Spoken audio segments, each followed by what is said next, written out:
Со настапот на студентите од прва година по актерска игра во класата на професорот Мими Таневски од Факултетот за драмски уметности од Скопје и со врачување на наградите на најуспешните актери и представи, во саботата вечерта во Кочани беше спуштена завесата на 48-то издание на Драмскиот аматерски фестивал на Македонија.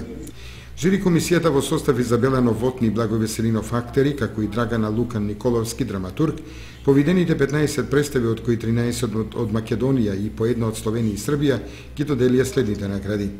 Наградата за најдобра епизодна машка улога ја доби Петар Цветковски од Охрид за улогата на учителот Сречко во представата Чекајки го Годо, додека наградата за најуспешна епизодна женска улога и припадна на Ангела Димевска за улогата во представата Крајот на светот, како што го знаеме, во изvedба на Младинското драмско студио од Прилеп. Наградата за главна машка улога жирито му ја додели на Јован Кмечко од Пивница Република Србија за улогата во монодрамата Не ќе ја напишам, додека наградата за главна женска улога и припадна на Ана Атанасова од Кочани за улогата на Љупка во представата Оркестар Титаник на Аматерскиот театар од Кочани.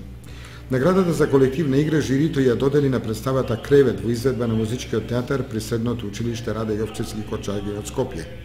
Гранд при наградата за представа во целина ја доби представата Оркестар Титаник во режија на Кристина Атанасова Арсова, а во изvedба на Аматерскиот театар при Центарот за култура од Кочани. По традиција од Кочани секогаш имаме убаво искуство, да, секогаш го сакаме, го чекаме со нетрпение, нели, и сме секогаш овде присутни.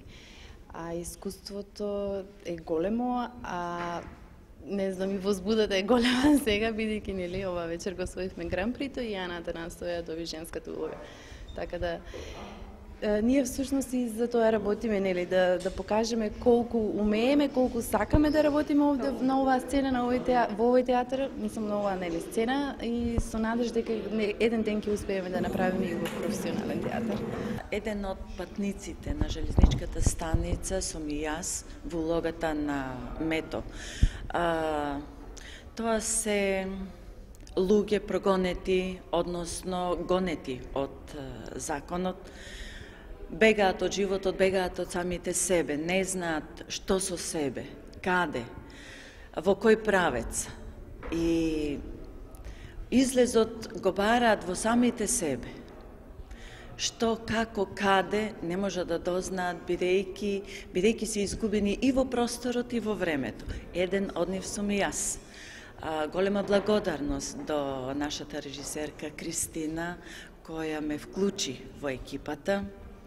Голема благодарност до останатите членови, актери во екипата кои ме прифатија и пресреќна сум што имав таа можност да играм со нив, а разликата во годините не значија ништо, бидејќи функциониравме како еден. Во рамките на фестивалот се одржаа и две ликовни изложби, како и портрет на академик Мате Аматерски и презентација на македонскиот драмски писател Сашко Насев.